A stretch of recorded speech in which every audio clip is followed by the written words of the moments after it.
কুমিল্লা কোম্পানিগঞ্জ সড়ক পরিবহন সেক্টরে কথিত চাঁদাবাজির অভিযোগে ইদ্রিস মিয়ার গ্রেপ্তারের দাবিতে নির্যাতিত পরিবহন শ্রমিকদের ব্যানারে মানববন্ধন ও প্রতিবাদ সমাবেশ অনুষ্ঠিত হয়েছে।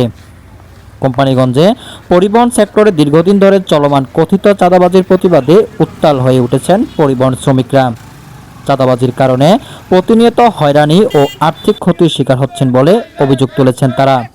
এই পরিস্থিতির প্রতিবাদে ময়নামতি বাজার ও দেবপুর বাজারে নির্যাতিত পরিবহন শ্রমিকবৃন্দ এর ব্যানারে এক বিশাল মানববন্ধন ও প্রতিবাদ সমাবেশ অনুষ্ঠিত হয়। সমাবেশে অংশ নেওয়া শ্রমিকরা অভিযোগ করেন, পরিবহন সেক্টরে কিছু প্রভাবশালী ব্যক্তি ও সিন্ডিকেটের মাধ্যমে নিয়মিতভাবে চাঁদা আদায় করা হচ্ছে। এতে সাধারণ শ্রমিক ও চালকদের আয় রোজগারে বড় ধরনের প্রভাব পড়ছে। তারা জানান, প্রতিদিন বিভিন্ন পয়েন্টে একাধিকবার চাঁদা দিতে বাধ্য করা হচ্ছে, যা তাদের জন্য চরম ভোগান্তির কারণ হয়ে দাঁড়িয়েছে। প্রতিবাদ সমাবেশে বক্তারা বলেন, শ্রমিকদের ঘামঝরা পরিশ্রমের উপার্জন অন্যায়ভাবে হাতিয়ে নেওয়া হচ্ছে। তারা দাবি করেন, এই চাঁদাবাজির পেছনে জড়িতদের বিরুদ্ধে দ্রুত তদন্ত সাপেক্ষে কঠোর ব্যবস্থা নিতে হবে।